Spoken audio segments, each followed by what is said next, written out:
Class 12th का most important question case study का। सबसे पहले जल्दी से आप एज यूजुअल क्वेश्चन को रीड कर लीजिए। पहले एक बार जल्दी से इमेज बना लो, पूरा क्वेश्चन अच्छे से रीड कर लो वीडियो पॉज करके। चलिए मैं आपको समझाता हूँ, आप लोगों ने रीड कर लिया होगा आई होप कि टीम ए बी सी ये जो है टीम दी गई है भैया। हट जाए यार तो पहले। चलिए, जो A B C went for playing a tug of war, मतलब टग ऑफ वार गेम होता है जो रस्सी से पकड़ के एक दूसरे के अपोजिट डायरेक्शन में खींचते हैं, आप लोगों ने देखा होगा।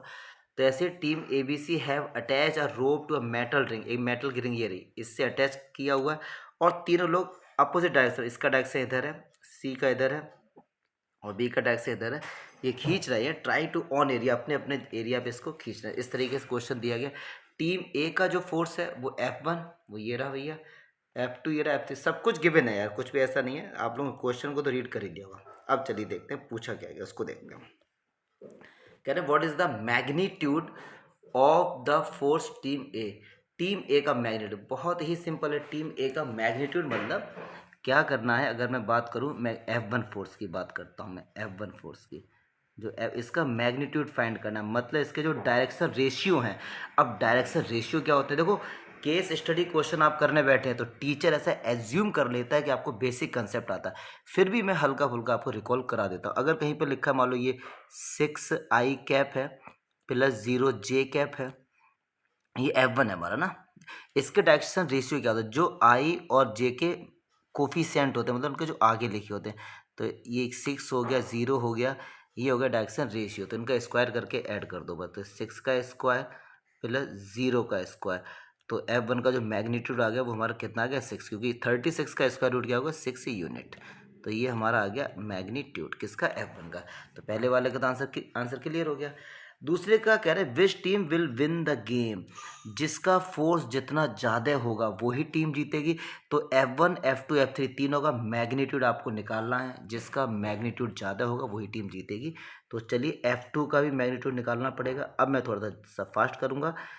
F2 का हमारे पास ये रहा, तो -4, इसका डायरेक्शन रेशियो -4 है, इसका 4 है, तो -4 का स्क्वायर 16 और +4 का स्क्वायर 16, तो आंसर कितना है डियर 32 अंडर रूट। अच्छा 32 को हम लिख सकते हैं 4√2, 4√2 यूनिट तो देखो अब फिर वही बात 32 सर √32 को कैसे लिखते हैं, तो चलो मैं एक बार फिर से बता देता हूँ कैसे लिखते हैं। 32 के फैक्टर करो, 2 × 2 × 2 × 2 × 2, ठीक है। अब इसका पेयर बन गया, इसका पेयर बन गया, और जिसका पेयर बन जाता है वो भाग जाता है डियर, ये तो फैक्ट है। तो ये 2 यहाँ से आए, एक 2 यहाँ से 4 हो गया और अंदर बचा √2, तो ये हमारा 4√2 आ गया। ऐसे ही F3 का हम लोग मैग्नीट्यूड फाइंड करते हैं F3 का। तो चलिए F3 हमारे पास है -3 और -3 का स्क्वायर 9 और इसका भी स्क्वायर 9 है, प्लस और ये भी हमारा 9, तो ये कितना √18 और √18 को लिखेंगे 3√2 यूनिट। कैसे, अब ये 18 के फैक्टर 3 × 3 × 2, 3 का पेयर बाहर आ गया। अब कौन सी वैल्यू ज़्यादा, ये 6 है, ये 4√2 है और ये 3√2। देखो अब 4√2 की वैल्यू क्या होती है, √2 की वैल्यू होती है 1.4142। आप मल्टीप्लाई करेंगे, इसका आंसर 6 से कम ही आएगा और इसका तो वैसे भी 6 से कम आएगा। तो F1 जो फोर्स है इसकी वैल्यू सबसे ज़्यादा है, तो कौन सी टीम जीतेगी, F1 बोलते ए, F1 बोलते ए विल विन द गेम। मुझे नहीं लगता यहाँ तक कोई डाउट होगा। बहुत ही बेसिक क्वेश्चन, बहुत ही ज़्यादा बेसिक, और केस स्टडी में हमेशा क्वेश्चन बेसिक ही आता है, ये भी आप दिमाग में लेके चलिए। चलिए फिर कह रहे हैं find the magnitude of the resultant force exerted by the team, मतलब इसका एक रिजल्टेंट फोर्स का है, क्योंकि देखो एक फोर्स का डायरेक्शन ये है, एक का डायरेक्शन ये, एक का डायरेक्शन ये, तो किसी एक डायरेक्शन में तो जो हमारा इन्होंने ये रिंग लिया किसी एक डायरेक्शन में तो जाएगी, तो उसका मुझे क्या फाइंड करना है, मैग्नीट्यूड। तो कुछ नहीं करना होता है, जब ये जितने भी फोर्स हैं उन सबको ऐड कर दीजिए तो रिजल्टेंट फोर्स निकल के आ जाता है। सपोज रिजल्टेंट फोर्स हमारा F, अब इसको क्या है सारे को ऐड कर दीजिए, मतलब F1 plus F2 plus F3, तीनों को ऐड कर दीजिए। तो बस कुछ नहीं, F1 की वैल्यू चलो ऐड कैसे करते हैं, देखो 6i माइनस का 4i माइनस का 3i, तो 4 3 7 माइनस का i कैप, प्लस अब देखो जे वाले ऐड करिए, जे ये है ये है और ये 4 से 3 गया प्लस का जे और के कैप तो है नहीं, तो ये निकल के आ गया हमारे पास जो रिजल्टेंट फोर्स है, ये निकल के आ गया हमारे पास। अब कह रहे हैं कि इसका मैग्नीट्यूड फाइंड करना था। क्या फाइंड करना? मैग्नीट्यूड। तो मैग्नीट्यूड कैसे फाइंड करेंगे? बस अभी तक वही करते आए हैं। तो अंडर रूट -1 का स्क्वायर 1 और 1 का स्क्वायर 1, तो आंसर आ गया √2 यूनिट। ठीक है, तो ये हमने इसका क्या फाइंड किया? मैग्नीट्यूड फाइंड कर लिया।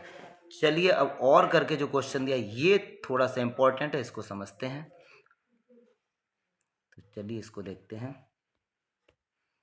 क्वेश्चन तो आप लोगों ने खैर पढ़ ही लिया है, मैंने पहले से इसको आप लोगों के लिए कर रखा है, जिससे लिखने का टाइम थोड़ा सा बचेगा, तो जल्दी से देख लीजिए।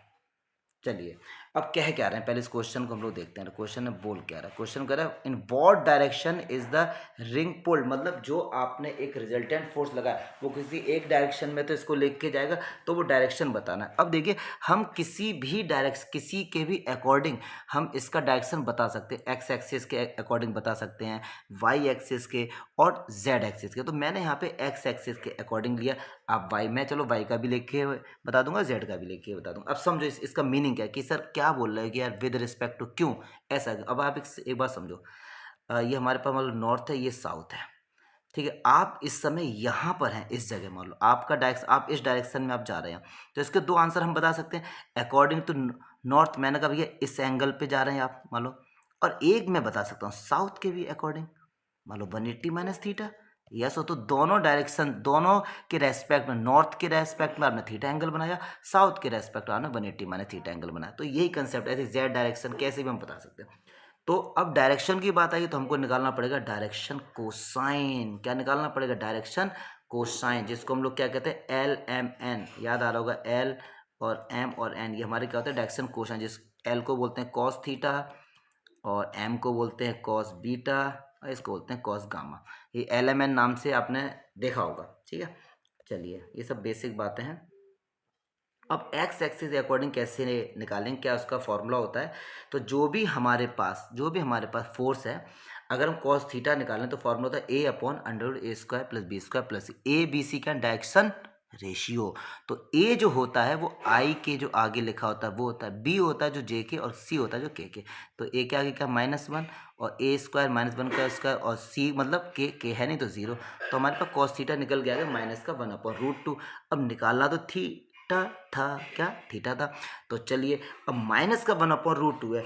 अब बहुत से बच्चे सोचेंगे कि सर cos 45 मतलब π/4 होता है 1/√2, माइनस आया तो सर -π/4 क्यों नहीं आया? नहीं, ये गलत हो जाएगा, इसीलिए क्लास 11th में जाना पड़ेगा। ऑल शुगर टू कॉफी वाला कंसेप्ट, माइनस आ रहा है और cos किस क्वाड्रेंट में माइनस का होता है? सेकंड क्वाड्रेंट में, और सेकंड में होता है 180 - थीटा। तो cos से cos हमने हटा दिया, थीटा का आंसर आ गया 3π/4।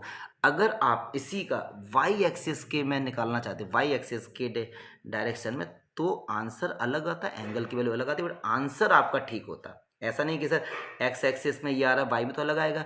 तो वाई के लिए अगर मैं बात करूं एम की वैल्यू, मान लो मैं कॉस बीटा की बात करता हूं, तो वो क्या निकल गया? यहाँ पे ए की जगह क्या हो जाएगा? बी हो जाएगा।